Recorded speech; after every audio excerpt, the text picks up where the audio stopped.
E agora a gente vai convidar Emanuel Mirdá para vir à sala com a gente. Mirdá é jornalista, produtor cultural, escritor, escreveu seu primeiro romance, o Oroboró Baobá, mas tem um livro de contos, tem coletâneas de poesia. É um produtor importante na área literária no Brasil e porque Mirdá faz uma das maiores festas literárias, né? A Flica, Festa Internacional de Cachoeira, e é uma festa importante. Eu acho que a Flio, quando surge na ideia, é porque a gente acompanhou a Flica, né? Quando o Memé é, veio com a ideia de fazer a Flio, é porque Memé é frequentadora lá da Flica, né? Todos os anos se muda para a Flica durante a festa. Então, foi essa provocação e tal. Então, o Mirdá também foi um cara que contribuiu muito nessa construção da Flio em 2019. É um grande produtor e a gente vai hoje conversar.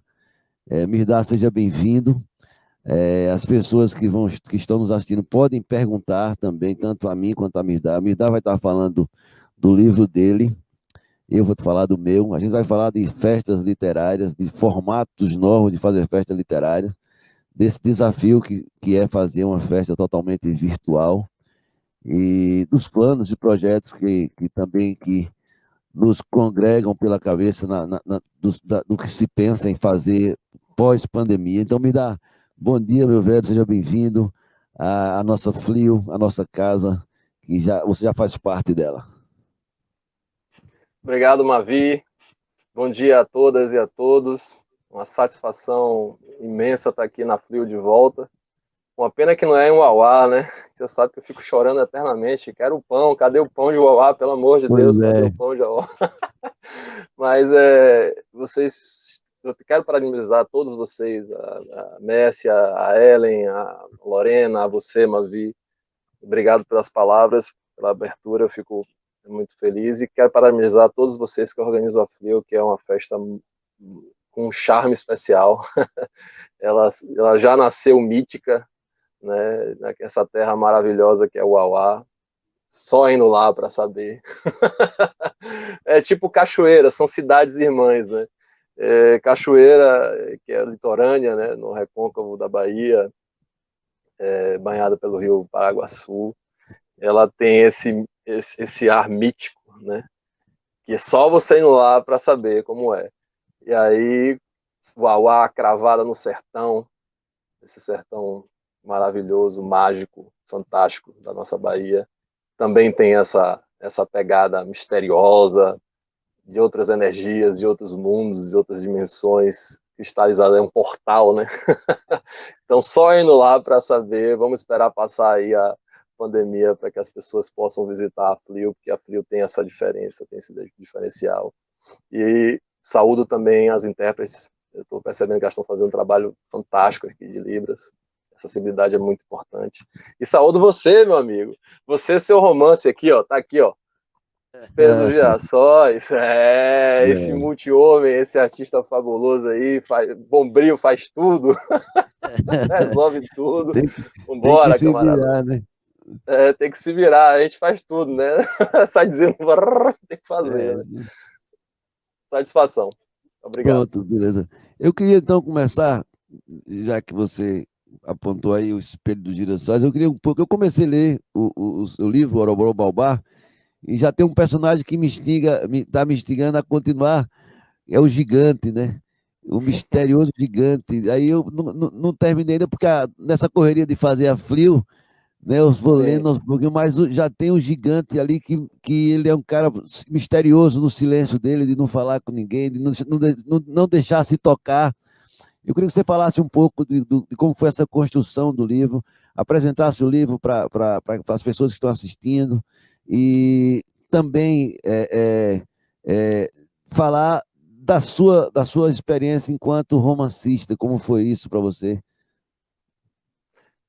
Eu vou poder também fazer esse papel de mediador contigo, né? Já Claro, já eu claro, vou largar claro, umas perguntas. Já que é claro, claro. lançamento, vamos lançar, ó, Vamos. lançamos. Esse aqui é o Aí, Ouro Baobá, gente. Primeiro romance lançado pela editora Penalux, de São Paulo. faz um trabalho muito bacana. E também está disponível gratuitamente no meu blog para download. Eu acho isso muito importante, Mavi. Que a gente evite ficar fora de catálogo. Porque a maioria dos escritores, né, dos escritores que não têm tanta fama, que estão começando, ou que estão que a gente chama independente, né, eles lançam isso e morrem na primeira edição. Porque as editoras só conseguem lançar uma, fazer mais uma impressão ou outra, e aí a obra desaparece, né? Então, e fora que eu sou partidário de que conforme você lança na internet, você consegue angariar mais leitores, né? Eu acho isso fundamental. Você coloca lá de graça, as pessoas leem, veem uma amostra, querem comprar e compram um livro para dar aquela cheiradinha, né, pegar, né, nessa geração que gosta disso. Bom, sobre o livro. É um romance, tá? Que tem uma multidão de personagens. São muitos personagens. Eu costumo dizer que o protagonista é o movimento. O livro, o Ouroboro, é o movimento. O Ouroboro, ele é um símbolo, eu estou até vestindo na camisa aqui, da serpente que come o próprio rabo, ou seja, o eterno movimento, todos os tempos estão conectados. Por isso a premissa dele é o ontem é hoje, amanhã é hoje, tudo que nos forma é hoje. Então o livro tem uma narrativa fragmentada, todos os tempos interagem, e a gente faz uma brincadeira, né, com o leitor, que ele vai ter que voltar para reler vários outros pedaços. Então ele tem que se colocar em Ouroboro para ler esse livro, né? Ele tem que ir e voltar, porque vai passar alguma coisa que ele, sabe? Ou eu não vi naquele momento. Então tem essa brincadeirinha.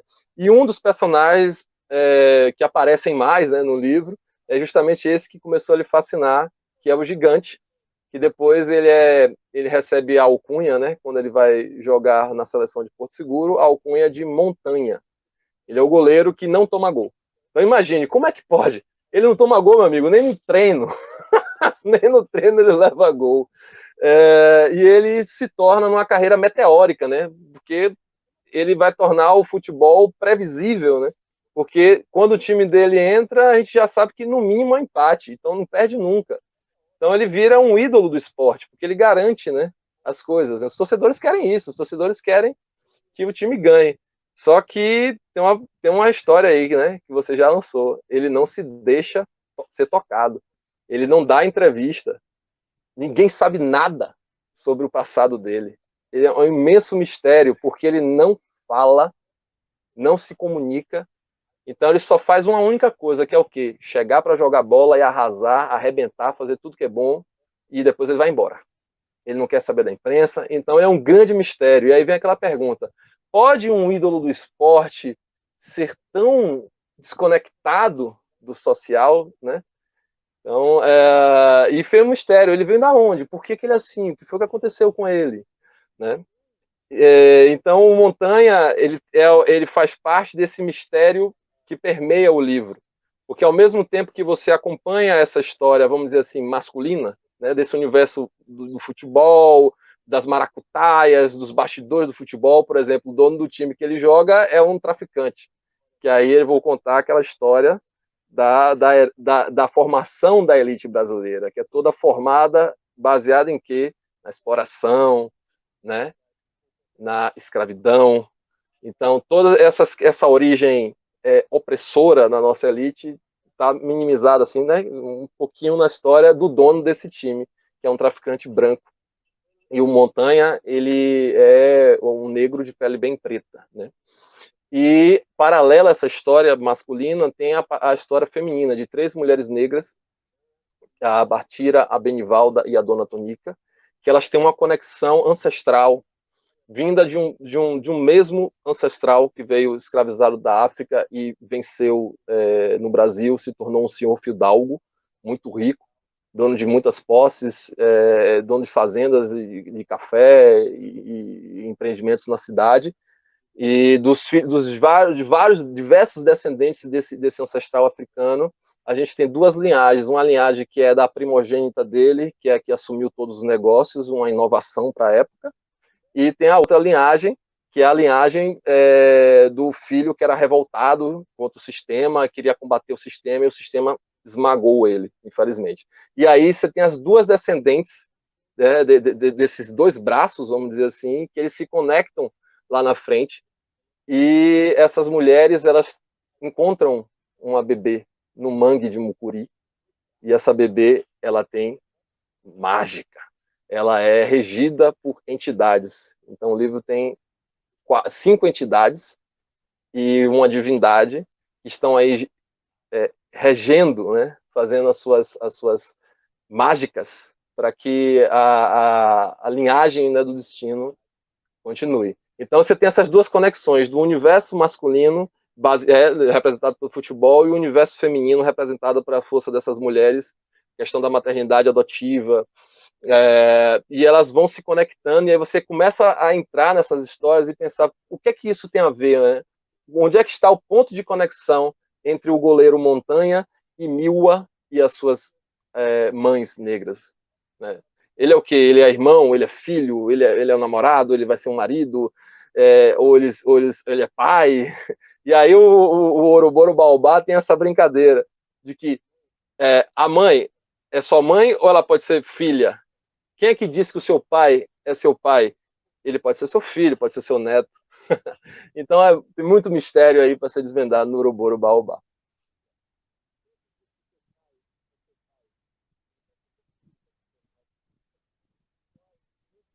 O microfone não tá saindo, Mavi.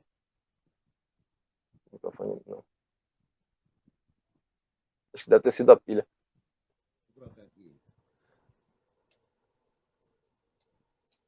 Bom, tá resolvendo. Eu acho um paralelo em relação ao Ouroboro Baobá com o Espelho dos Girassóis do Grande Mavi. Tem o Espelho dos Girassóis, me conte aí, Mavi, esse lado mítico, né, do realismo fantástico, dessa conexão entre as realidades e os outros mundos, que você faz aqui muito bem na sua Viajante dos Espelhos, que eu acho que é o paralelo entre os nossos dois livros. Eu acho que Conte também mais tem. pra gente. Quando você começou a falar, e eu comecei também a lembrar de um pouco de uma parte do seu livro que tem uma hora que é uma mulher negra e o marido vai embora, some, depois ele volta e ela sozinha se vira, cuida da criança e tal, e ele volta, ela ajuda ele, mas não diz a filha, não diz que ele é o pai, né? Enfim, eu É o tenho amigo da mamãe. o amigo da mamãe e tal. O Espelho de Girassóis tem essa coisa também do ir e voltar, né? Do tempo, né? No espelho tem muita dimensão, né? E o Espelho dos Girassóis, ele nasceu dentro de uma dimensão é, é, inesperada, porque foi durante a pandemia, né? Assim, eu estava na roça e aí eu precisava desaguar a coisa de você estar. Mudou toda a nossa forma de pensar e de viver, porque a gente, como você falou, eu faço um monte de coisa, eu sou um cara muito inquieto. E essa inquietude me provoca todos os dias a estar inventando, a estar fazendo coisas e tal. E com a pandemia eu não pude fazer, ou seja, eu acostumado a rodar tipo 3 vezes por semana, ir para uma cidade, ir para outra, fazer oficina de cordel, sabe? Fazer cantoria, inventar alguma história. Então tudo isso você vai, e eu estou na roça sem poder fazer nada disso. E aí um dia eu olhei pro espelho, numa ressaca da porra que eu tava. Quando eu olhei pro espelho, veio uma mulher me contar a história. E Eita, aí, que e aí maravilha. eu fui deixando ela falar, e fui deixando ela falar, fui deixando ela falar, e percebi que ela queria voltar no tempo, ao mesmo tempo que ela queria andar pelo tempo. E aí eu fui deixando assim, aí também vem a coisa também assim, foi minha primeira experiência no estilo. Até então, eu já tinha até tentado escrever outras vezes, tenho alguns esboços de outros livros também, mas nunca ia à frente, porque parece, eu acredito que quando a gente faz um romance, a história, o personagem é quem vai criando a história. A gente só faz escrever. Quando a gente cria um personagem, quando um personagem se apresenta, eu acho que a gente tem que criar, ele se apresenta para a gente, aí ele vai nos contando até o limite dele. Às vezes ele sai do livro, às vezes ele permanece no livro. Então, assim, o Espelho dos Girassóis foi se refletindo em mim, e aí trago as mulheres da minha vida, né? Minha mãe, minhas irmãs, minhas companheiras de luta, as mulheres que eu vi como exemplo na política, as mulheres que eu vi como exemplo dentro de casa, né? Então, as mulheres que sofrem, né, de abusos, as mulheres que sofrem assédios, tudo isso, essas mulheres todas foram se formando numa Casa Amarela, né? A Casa Amarela é um personagem também, né? Aquela Casa Amarela tem vida, né? É, Se movimenta dentro dessa mulher que às vezes evita até passar pelo banheiro para não se olhar no espelho, quando ela começa a se incomodar com o que o espelho está dizendo para ela. Então, e essa viagem dela voltar na infância, dela voltar para ir para a adolescência, né? E esse entendimento dela com a vida foi o que me fez deixar o livro correr. E aí vem os mistérios, né? Aí vem os mistérios, os envelopes vermelhos que ela recebe. E assim, e tudo isso foi chegando sem. Eu também não sabia o que porra era aqueles envelopes vermelhos, o que era aquelas letras, né? O que era aqueles números. Depois, lá no final, aí vem também as viagens, né? Porque acho que se a gente não viajar também, a gente trava. Eu digo, eu vou deixar esse negócio fluir. E aí fui colocando. Aí chamei Deus para conversar com o mestre Gabriel, botei Bob Marley para permear. adoro essa parte de Bob Marley. E aí o bode, né? O bode que fala, a cabra que traduz em Libra, né? Então, assim, É, tudo são foi uma experiência muito gratificante. E, realismo mágico, amigo, é incrível, né, adoro. me deu assim, aí eu vou falar uma coisa aqui e passo para você. Quando eu terminei o Espelho dos Girassóis, é, Lupeu Lacerda, escritor lá de Ceará, que também está lançando um livro agora muito bacana. Todo suicídio é um homicídio, o livro dele. Ele vai lançar agora também pela Léo de Blanco, lá em Juazeiro. Aí ele disse, pô, você escreveu o livro, começou em maio e terminou em agosto. Um romance, como é que é isso? Eu digo, rapaz, não sei como é que é isso. Eu sei que veio, eu não tinha como prender. Então você estava, Pedro ainda estava engateando, e Pedro ficava na minha perna, eu escrevendo, ficava na minha perna. Às vezes eu chegava de noite, deitava, aí eu, sem sono, eu pegava no celular e escrevia. Agora você imagina isso na roça, num silêncio, um silêncio maravilhoso na roça. Eu deitava aqui na cama, deitado, Eu, escrevia às vezes um capítulo inteiro no celular. Tá? Porque estava vindo, se eu não jogasse para ali, eu perdia. Você sabe o que é isso? A gente que aham, escreve poesia, se você receber, se você não escrever, a palavra voa. voa. Segundo a Lisa Vai Lucinda, às para vezes é outra bom. antena, Vai para vai outra para outra antena. antena. Então, se ela voa, pode achar que ela, de repente, outro poeta pega, outro escritor pega. Aí, então, eu, como Aham. estava com vontade de pegar, fui deixando para ir. Aí, só para complementar e lhe chamar, assim que eu terminei o Espelho de Girassóis, que eu lancei em outubro, eu comecei a escrever outro livro, né? Um livro já mais dentro da lógica lá do cotidiano da roça, das falas das pessoas, dos mutirões na roça, que todo mundo se reúne na roça de fulano para ajudar a montar uma cerca e tal. E esses diálogos gerou em mim outra inquietação e outro livro começou a sair e tal. Era a pergunta para lhe fazer disso. Quando você termina um livro, esse no caso, já tem outro, já começou outro, porque assim, eu acho que a gente, quando senta no computador, tem que escrever alguma coisa.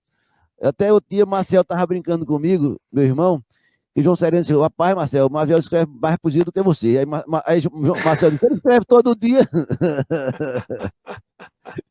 É, pode crer. Diz aí, Pô, vida. Mavi, assim, esse é um pouco diferente do que foi o processo de cá, né? Eu demorei 8 anos para escrever esse troço, velho. Me botei no esparro danado. Porque é o seguinte, eu comecei a escrever poema, né? Eu sou originalmente poeta. Depois virei letrista, com composições e tal. E aí resolvi começar a contar histórias sendo contista, né? Que eu sempre adorei histórias, né? Guardo as histórias, coleto histórias, vivencio histórias. Eu vivo contando histórias e apreciando a contação de histórias. Né? Acho que uma das artes mais incríveis do ser humano é contar história. E aí o conto ele me deu o conhecimento de falar o necessário com o mínimo possível. Eu acho um exercício muito bacana para um romancista, isso vou falar para a galera que está começando. É muito legal você primeiro começar como contista, porque o contista faz com que você aprenda o máximo de edição, né? O máximo do que você pode falar no menor tempo possível. Você tem que, como diz Cortázar, você tem que vencer por nocaute, né? Então, o conto me deu a concisão e a poesia me deu a liberdade artística, né? Me deu a sensibilidade, né? A poesia tem isso, a poesia lida diretamente com o sensível. Então, quando você cria lá o Bob Marley, os espelhos, a casa como personagem, tudo isso só foi possível porque você é poeta. Então, a poesia é onde a gente tem a melhor afinação do canal da nossa antena, né? Onde a gente vira a antena na maneira para receber a informação dos multiversos, né? Dos multi-universos. E aí essa sensibilidade é essa, e aí vem o romancista. O romancista é onde o cérebro, onde o racional tem que operar, porque ele exige muito montagem de quebra-cabeça. Você recebe essa informação do astral, via a energia, via o coração, né? A história que precisa ser contada, essa história precisa ser contada dessa maneira, aí vem aquela pincelada maravilhosa, aquela frase linda, poética, né, bonita, que estaria numa poesia, mas está no romance. O conto lhe dá o facão, você pega o facão e vai limpando todos os excessos, cortando todos os excessos, cortando principalmente os adjetivos, esses malditos do mau texto, a desgraça do mau texto são os adjetivos, né? Então você vai limpando os adjetivos todos. E o romancista, ele tem que trabalhar com a razão. Hã? Sem contar, verdade, com as danadas das vírgulas, né? Porque Ribeiro, ela fez uma revisão do livro, ela disse que eu sou desorganizador de vírgula. Eu sou organizador de vírgula assim, ó. Vai largando para um lado para o outro, né, irmão? É complicado. Tem uma pergunta para você aqui, que já chegou aqui, que as pessoas estão perguntando aí no chat. E Patrícia Oliveira, ela pergunta, ela parabeniza a Flio, né, pelo evento e tal, e pergunta para você, como é você, sendo homem branco, escrever sobre o cotidiano de pessoas negras? Esse daí, muito obrigado por essa pergunta, eu acho incrível. Inclusive, é uma das coisas que me fez travar no livro, né? Travar a escrita foi isso, né? Eu falei, meu Deus, meus protagonistas, quer dizer, não são os personagens que aparecem mais, né? Que tem mais destaque e que tem mais afinidade com as pessoas, são negros, né?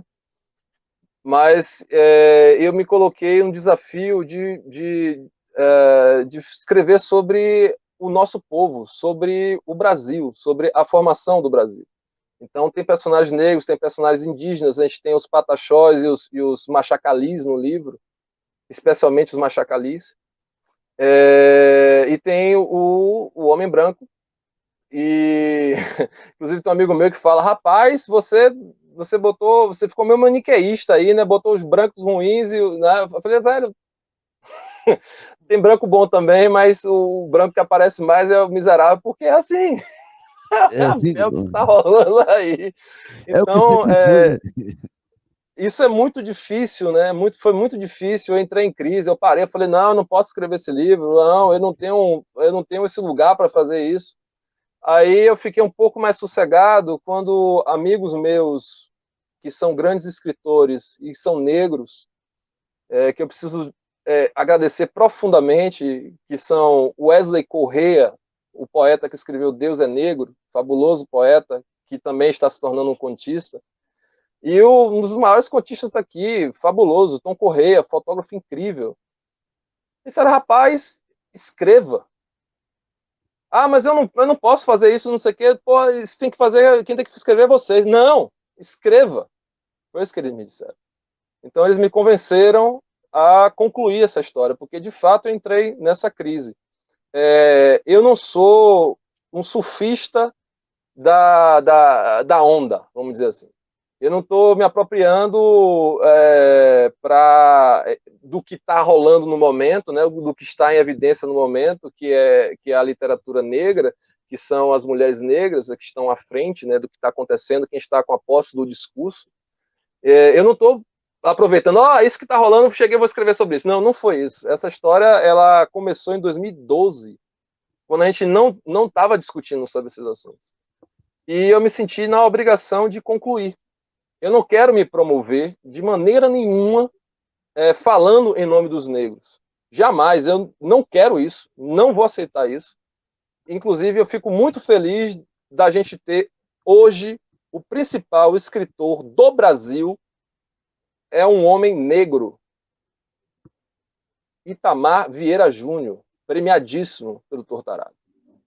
Então, nós já estamos projetando. E a principal escritora hoje é a Conceição Evaristo, né? Então, assim, a gente já está muito bem representado. Eu fico feliz por essa pergunta.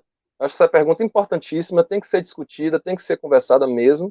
Mas eu me senti muito desconfortável por escrever, mas eu acho que a gente também não pode exagerar, exacerbar essa verificação, porque senão a gente vai estar implantando uma ditadura diferente, né? Um cerceamento da liberdade de expressão. Eu acho que uma coisa é eu acho que o escritor pode escrever sobre tudo, e a gente deve lutar por isso, porque isso é liberdade. A nossa liberdade de expressão é isso. Eu acho que todo mundo tem que ter a capacidade e a disposição de escrever sobre tudo. Diferente é quando a gente percebe que um homem branco, eu não sou branco, eu sou mestiço, assumo a minha mestiçagem, não sou branco, mas eu posso ser considerado fenotipicamente branco. Também concordo isso. Mas eu acho que a gente tem que lutar pela liberdade de escrever, todo mundo escrever sobre tudo. Só que a promoção disso, por exemplo, eu não posso ser o porta-voz da causa negra. Tem diferenças entre isso. Eu acho que uma coisa é você patrulhar quem quer se promover sobre a causa alheia, e outra coisa é você não cortar, não radicalizar e não permitir que a arte exista na mão de todos. Eu posso escrever sobre uma mulher pode escrever sobre um homem, por que não? Sim, deve-se ser escrito. Agora, a promoção, o lugar de ser o representante é isso que a gente tem que patrulhar. Não, você não pode falar sobre isso, não. Entendeu? Você não é o ícone, você não é a referência. Eu espero que o meu livro nunca seja chamado de referência à literatura negra. Mas eu espero que os negros leiam o meu livro pela busca da arte, por querer consumir a arte. E saiba que eu não quero me promover sobre isso, jamais. Certo, muito boa a sua colocação. Tem outra pergunta aqui, Memé, ela colocou aqui, Mavi, lendo alguns trechos da sua narrativa nas redes sociais, me remeteu muito ao conto O Espelho de Machado de Assis. Aí ela pergunta se ao escrever o livro houve realmente essa inspiração machadiana.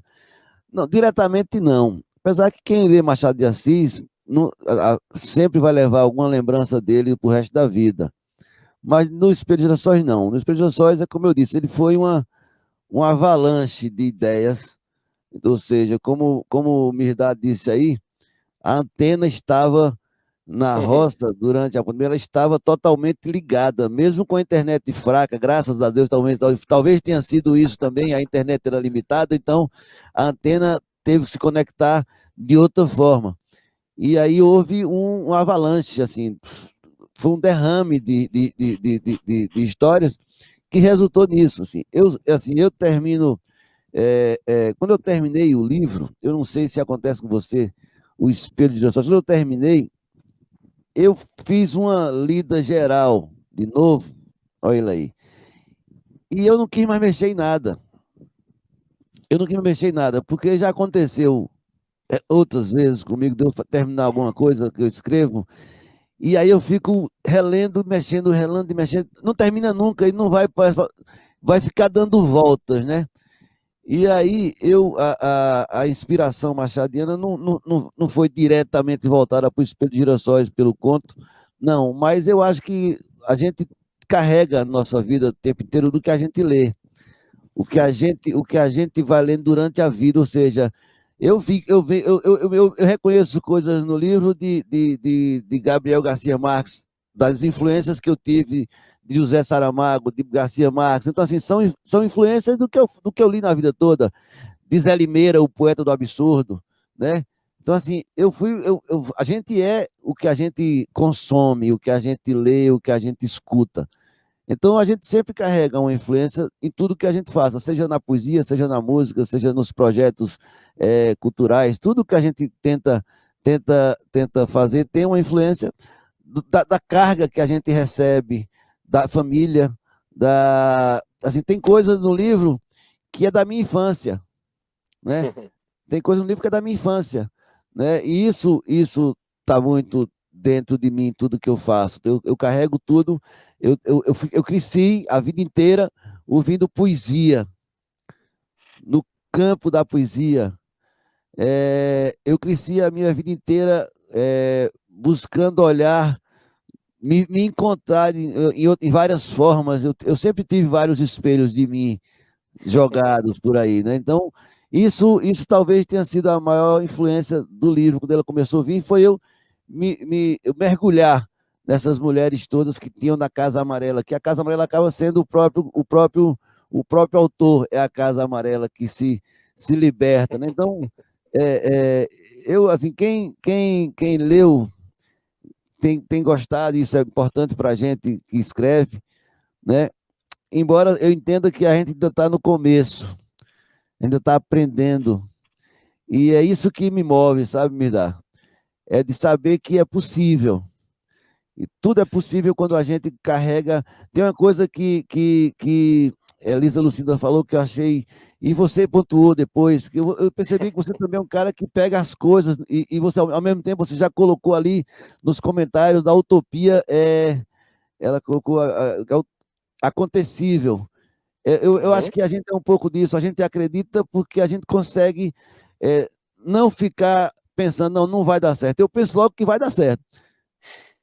É, por exemplo, aí eu vou puxar agora, a gente já falou dos livros, agora eu vou puxar para você, porque quando você pensou a Flica, junto com os seus parceiros, você não imaginava que fosse chegar onde chegou, mas você sabia que ia acontecer. Né? Eu queria puxar esse assunto agora para a gente falar também disso, né? Da Festa Literária de Cachoeira, da FLIO, e eu queria começar com você. Eu acho que quem está nos acompanhando agora, que entrou agora, e está vindo conversar com o Mirdá é um grande produtor, talvez um dos maiores produtores da Bahia, que faz um dos maiores eventos do Brasil literário. Então, isso não é assim, não caiu. Tem outra antena para isso também. Fale dessa antena aí, Mirdá. Obrigado pelas palavras, meu querido. Já já eu vou apertar você e pedir para você ler um trecho para a gente. Bom, a Flica, eu vou contar aqui de primeira mão uma história muito boa. Em 2009, eu me reuni com o produtor cultural Alan Lobo, que é de Cachoeira, formado na Facom, para a gente fazer uma série de projetos juntos. E aí eu me lembro que a primeira reunião que a gente fez, eu comecei desse jeitão, né? Bora, vamos fazer isso, vamos fazer isso, vamos fazer isso, vamos fazer isso. Fiz uma lista de uns 15 projetos pra gente fazer. E Lobão, né? Calado, né? Quietinho. Aí eu falei, porra, Lobão, você não vai falar nada não, velho? Como assim? Você não vai contribuir com nenhuma ideia, nada? Ele falou, porra, merda, só tem uma ideia, man. Eu fiz, porra, velho, então fale, porra, qual é a sua ideia? Ele, porra, bicho, eu quero fazer uma festa literária em Cachoeira. Bum! Na hora, meu irmão. Só isso, Brum, né? sabe? Eu falei, para tudo, como assim? Festa literária? Velho, festa literária, acho que Cachoeira tem tudo a ver, cara. Aquela cidade é linda lá, Beira Rio, com seu casario histórico. Paraty tá arrebentando lá com a Flip. Eu acho que aqui na Bahia não tem festa literária. A gente precisa fazer uma festa literária e tem que ser em Cachoeira, cara. Velho, na hora que Lobão falou aquilo, amigo, vai pegar lá minha listinha. Não tem um projeto que prestou. Mas quando o Lobão deu essa ideia que tinha que fazer uma festa literária em Cachoeira, eu falei, olha, meu amigo, o esforço vai ser esse daí. Aí, na época, eu tinha uma produtora chamada Putz Grilo Cultura. Esse nome é maravilhoso, né? Putz Grilo Cultura. Que era com meu sócio também cachoeirano, Marcos Ferreira, grande Marcos Ferreira, o maior bom vivan que eu conheço nessa terra. Não conheço gente que curte mais a vida do que ele. Nosso bom vivan querido Chico, né? Sobrinho de Memé, né? Inclusive eu soube de Uauá por causa dele. Quando ele fez a Semana Cultural de Uauá, tava lá no currículo dele, formado na Facon, na UFBA também, faconiano como eu. Marquinho, Marcos, Chico, enfim, eu levei para ele, falei, olha, bicho, tem essa ideia para fazer uma festa literária em Cachoeira, e você é lá de Cachoeira, o que é que você acha? Ele, porra, velho, sensacional, vamos fazer. Então é isso, Mavi.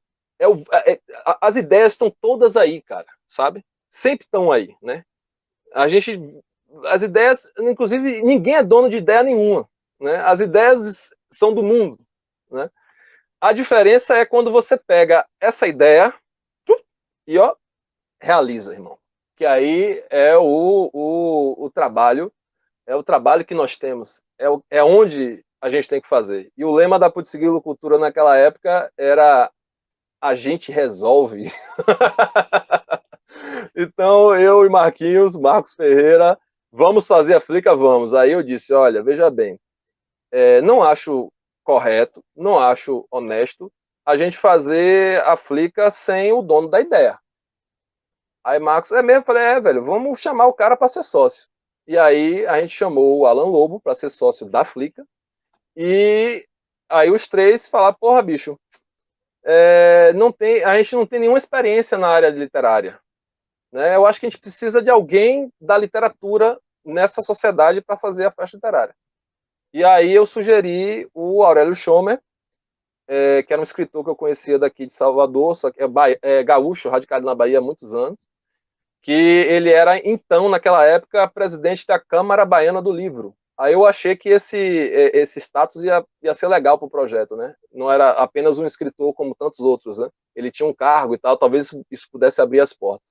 E aí essas quatro cabeças, em 23 de setembro de 2009, a gente se reuniu e criou o projeto, que veio ser executado em 2011, ou seja, esse ano são 10 anos, né, da primeira execução da Flica. Até então não tinha na Bahia uma festa literária, e a partir de 2012 a gente conseguiu uma sociedade muito importante para a consolidação do evento e para a divulgação do evento e para a execução do evento, que foi uma sociedade com a produtora eContent, que é do grupo comunicacional da Rede Bahia. Então a Rede Bahia, via eContent, passou a ser sócia da Flica a partir de 2012, e nós realizamos juntos até 2019. E aí veio a pandemia e ó, esse grande desafio para todos os produtores de eventos da Bahia, desde os mais independentes até os mais consolidados, todo mundo se ferrou, meu amigo. Não há área de trabalho que mais se ferrou com a pandemia do que a produção de eventos, porque não existe evento sem aglomeração. E essa alternativa que nós temos virtual, que vocês estão fazendo de maneira tão brilhante aqui, é uma alternativa muito pequena, né? Tanto de captação de recursos quanto de execução, né? Porque o nosso modelo de negócio, né? A festa literária que nós fazemos, ela não é apenas a fala, né, dos autores. O que faz a festa literária ser esse sucesso esmagador, né? Esse sucesso incrível que provoca nas pessoas é a experiência literária. É a experiência e vivência do evento na cidade onde ele está. Ou seja, turismo. É cultura, turismo e educação. Caminhando juntos. Porque o nosso tipo de evento deixa legado, cria e cristaliza nas pessoas a formação de novos leitores e a apreciação da cultura literária. E nós precisamos estar juntos, estar próximos, estar vivenciando a cidade, assistir os autores na mesa, depois ir para a fila de autógrafo, conseguir contato com aquela pessoa que a gente admira, adquirir o autógrafo dele, tirar uma foto junto e depois celebrar, sair para comer água, para pegar gente, para dançar, sabe, para celebrar a vida. Por isso que é uma festa. Então a gente foi muito prejudicado com a pandemia. E essa experiência virtual é só uma sobrevivência. Eu entendo que é como uma sobrevivência, sabe? Para a gente não deixar de fazer, porque precisa fazer, precisa dizer, vamos ler, vamos.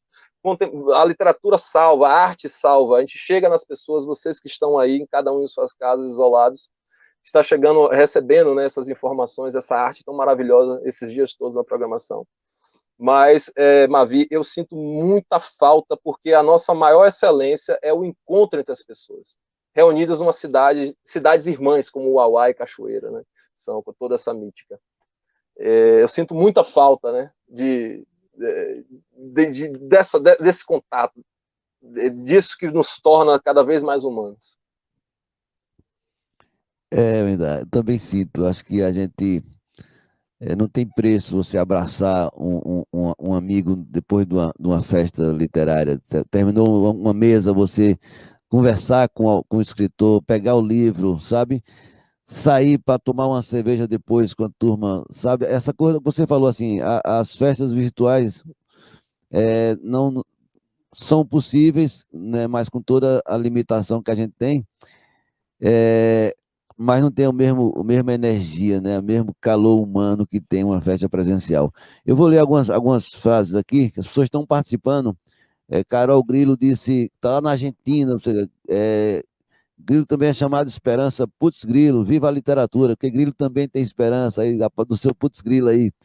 Renato Simões, parabéns a todos por um festival tão significativo num momento como esse.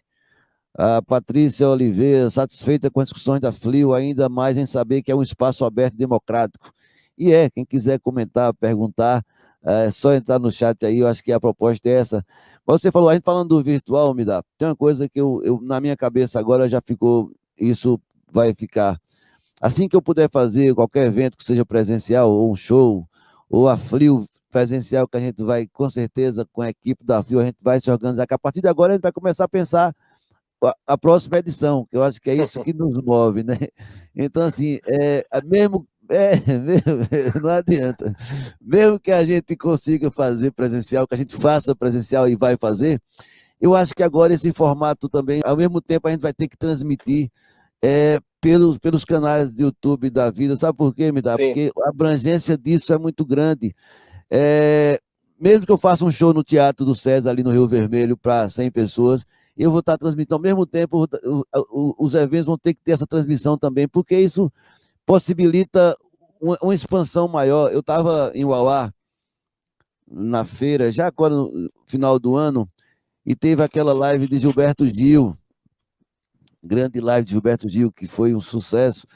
E aí encontrei um senhorzinho lá, e a gente conversando ele mais outro lado, dizendo que a alegria dele de poder ter assistido um show de Gilberto Gil na vida, que ele sabia porque ele sabia que nunca ia poder assistir um show presencial. Já um senhor com 70 anos, que o filho chegou, botou lá na televisão, no YouTube, ele assistiu, ele sabe, assisti todinho. Eu tomei umas 2 doses de cana pequenininha. Quer dizer, essa coisa do virtual, dessa transmissão também, a gente vai ter que permanecer, né? Vai ter que administrar isso junto com o que for presencial, com o que é virtual. A gente lá em Cachoeira na Flick, a gente transmite desde 2015, 13, desde 2013 a gente transmite. Mas agora com essa cultura das lives, né, desde o ano passado, as pessoas estão mais propensas a assistir, né, também. Aí vai aumentar o público, né. Tem aqui outra fala, essa nova ideia de transmissão faz necessária para a divulgação e disseminação da cultura da cidade. Me dá, e falando em cidade, falando em Uauá, falando em festa literária, a gente daqui a pouco está chegando já ao nosso tempo aí, eu queria que você me falasse dos seus projetos, quais são os projetos pós-pandemia ou ainda nesse restinho de pandemia, a gente não sabe ainda, está tudo meio escuro nesse desgoverno que está o Brasil. Quais são os projetos, quais são as suas próximas, como é que diz, antenadas, né, literárias ou de produção? Diga aí, conta aí pra gente. Eu citei a Putzguilocultura, mas desde 2013 a produtora que é a responsável, a realizadora da Flickr, junto com a iContent, é a Kali, né? A Kali é cachoeira literária, tem como sócio eu, o Aurélio Schomer, e até 2019 o Marcos Ferreira. E aí o Chico ele saiu para outros projetos e hoje nós temos o sócio Jormar Lima, que também é cachoeirano, que é um cara importantíssimo para a cultura de cachoeira. E a Kali, ano passado a gente estava batalhando, né, para tentar fazer um grande evento virtual, só que a gente não conseguiu o patrocínio suficiente, né? A gente ia apresentar um projeto com algumas coisas a mais, né, do que já estava rolando, mas aí o custo era muito alto e o mercado está péssimo, né? As empresas todas com medo de investir, enfim, todo mundo segurando o dinheiro, e aí não rolou. Mas a gente percebeu esse edital maravilhoso da Audi Blanc e sentiu que dava para fazer alguma coisa, e aí a gente foi aprovado, né, assim como vocês, a gente vai fazer um evento chamado Flickr na Rede. A Flickr na Rede é um programa de memória. Já que a gente é a primeira festa literária da Bahia e ainda bem inspirou, né, tantas outras festas, ainda bem, né, que vocês existem, a Flio, a FlipF em Praia do Forte, a Feliz que a festa lá de Mucugê, Fligê, é isso, Fligê, enfim, disseminou, né, essa cultura literária, a gente sempre viu com bons olhos, né, que bom que a gente deu esses frutos todos, né. Então, a Flickr, nesse momento, a gente não vai ter uma Flickr virtual, mas a gente vai ter um programa celebrando a memória, né, reunindo mais de 150 autores e atrações que participaram nessas 9 edições do evento. A gente tem, vai ter umas 300 pessoas que já foram lá para a Flickr, e nossas mais variadas programações. Então, não dá para todo mundo, né? Mas a gente fez um filtro aí grande, mas todo mundo vai ser citado. Mas aí vão ter, né, a participação e a gente vai para o ar no dia 6 e 7 de março e 13 e 14, se não me engano, que é o outro, né? São 2 finais de semana. O primeiro final de semana vai ser com as atrações das mesas literárias e das intervenções artísticas, programação musical, e o outro final de semana vai ser com as atrações da Fliquinha, nossa programação infantil. Então é um programa para celebrar a memória e a retrotopia possível da Flickr nas suas 9 edições, que foi contemplada aí pela Lei Aldir Blanc, pelo edital da Fundação Pedro Calmon, Secretaria de Cultura, a Secretaria Especial de Cultura, Ministério do Turismo, Governo Federal. Esse é o próximo projeto que vai para frente, e aí esse ano a gente está nessa incerteza, né? Porque do jeito que a gente está caminhando, né, do jeito que está caminhando as coisas aí, eu acho muito difícil que a gente tenha qualquer tipo de evento presencial esse ano. Não está decidido ainda, mas tudo se configura para que 2021 seja igual a 2020, né? Então a gente provavelmente vai voltar a tentar captar, né, recursos para poder fazer esse grande evento virtual que a gente quer fazer, e que eu não posso adiantar muito porque a gente tem que trazer inovações, né? Só que essas inovações têm que aparecer, tá acontecendo, porque senão alguém vai e faz. E olha aí, ó, o aproveitador da vida, ó. O Bumivan aí, ó, se pronunciou aí, ó. Rapaz, Marcos Ferreira é um exemplo. Você entra no Instagram do cara, eu nunca vi. Tipo, você tá mal assim, né, tá meio barreado e tal. Aí dá uma olhadinha no Instagram dele, aí você vê, porra, a vida é bonita, a vida é bela, vamos continuar. Isso que é legal, é muito importante ter essas pessoas assim, celebrando a vida e curtindo a vida, né? Porque a pandemia é braba, né, irmão? Então é isso, Mavi. Agora você tá fugindo demais. Eu quero saber do Espelho dos Girassóis. No Espelho dos Girassóis, gente, ele tem um momento em que eles falam, que Maviael fala, né, dessa coisa terrível, né, que foi a ditadura nunca mais ditadura, e você cita um trecho que eu acho que vale a pena ler, Mavi, para que as pessoas saibam que ditadura nunca mais. Então, Mavi, por favor, na página 33, lê pra gente aí, vai um trechinho, por favor.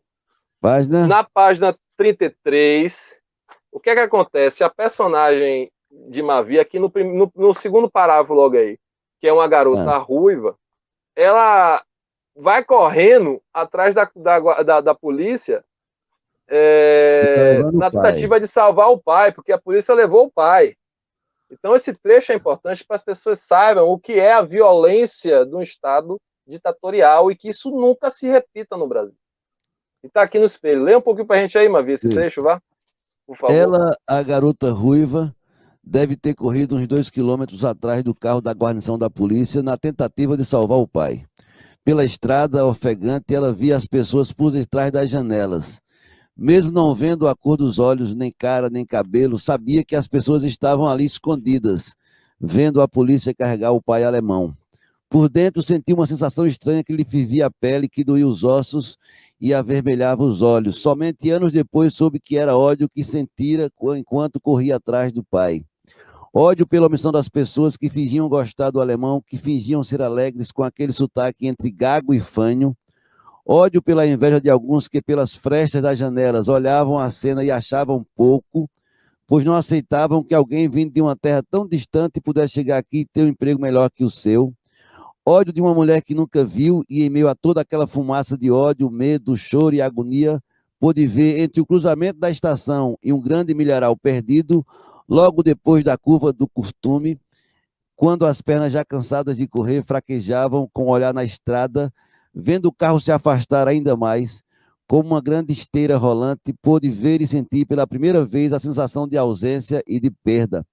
As pernas sumiam, as árvores laterais da estrada se agigantavam, as folhas e galhos lhe tocavam o rosto e se transformavam em enormes braços que a levavam para algum lugar, longe dali.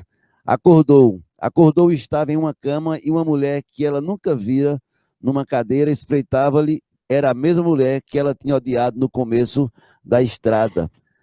Nessa cena aqui, ela está atrás do pai e é a mãe que vem socorrer, né? Essa mulher que ela acorda é a mãe que o alemão já tinha avisado que ele já sabia do perigo que corria.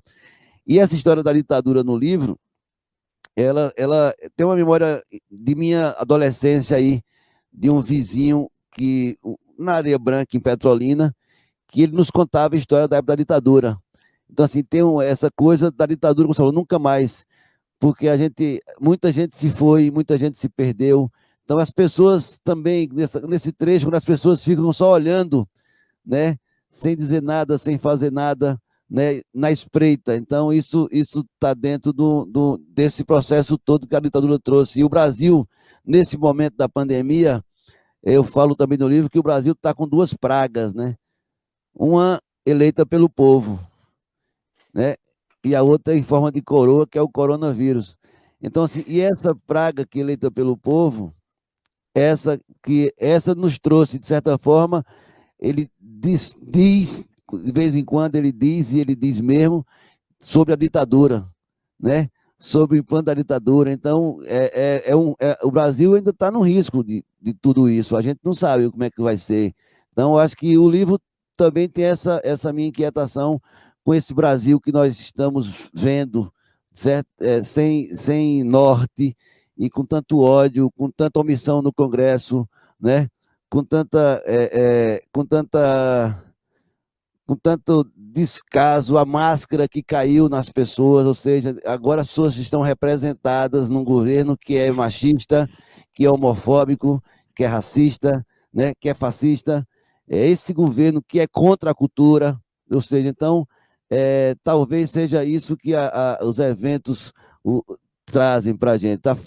As festas literárias, os eventos culturais, são os movimentos para a gente tentar, pelo menos, formar ou espalhar o pensamento do que seja melhor, do que a gente sente que seja melhor de formação de ser humano, né? Então, o Espelho dos Girassóis também é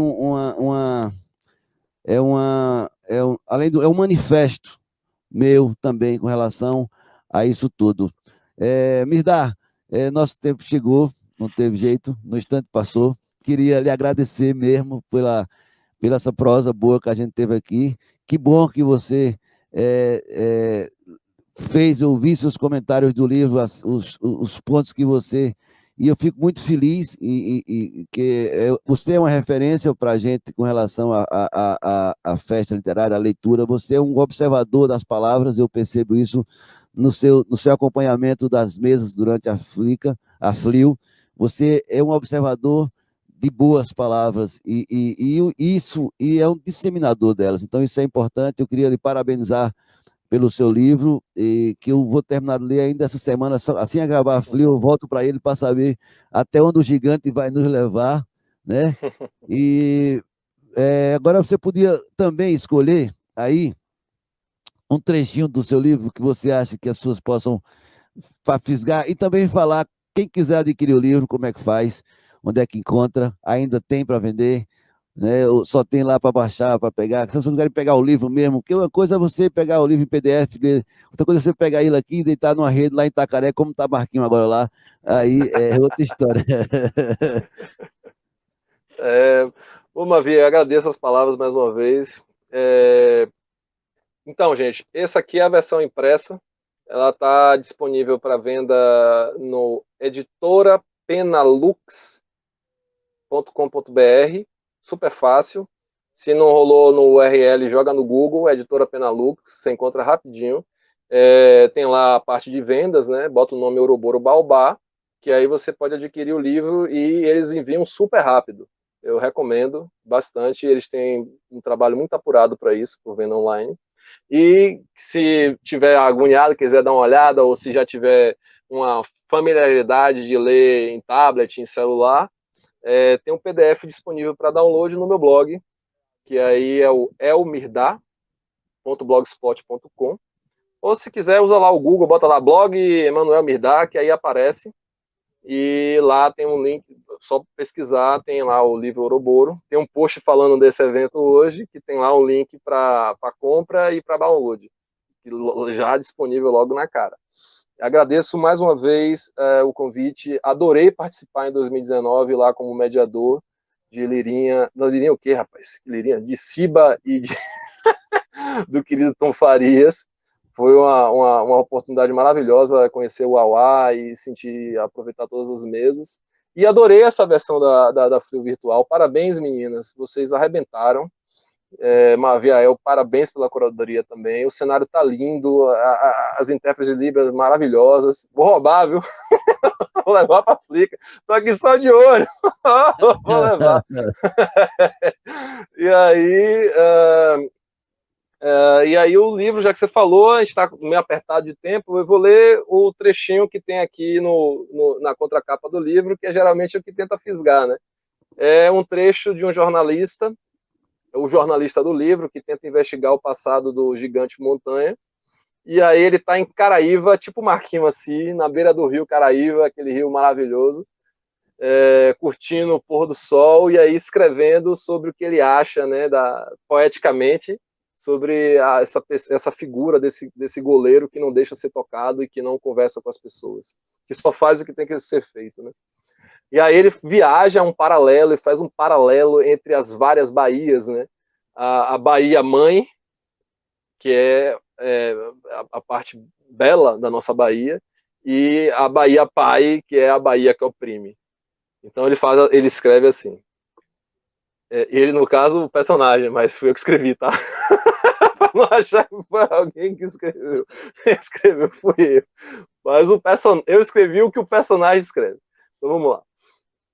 No encanto de uma foz, por um acaso programado na displicência dos traçados de um enigmático projeto, na encruzilhada do extremo sul que as delimita, entrelaçam-se a Bahia feminina das águas, dos sabores, do canto, da inteligência resiliente, da fartura de costumes, credos, sóis e mar de estrelas.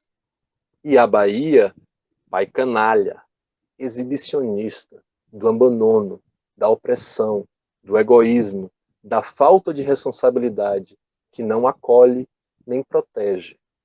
Assim, do intangível encontro, na fluidez do mistério que a todos invalida o propósito a favor dos sonhos, eis que surge a esfinge de um ser imbatível. Ouroboro Baobá. É isso aí, obrigado, Mirdá, obrigado, um grande abraço.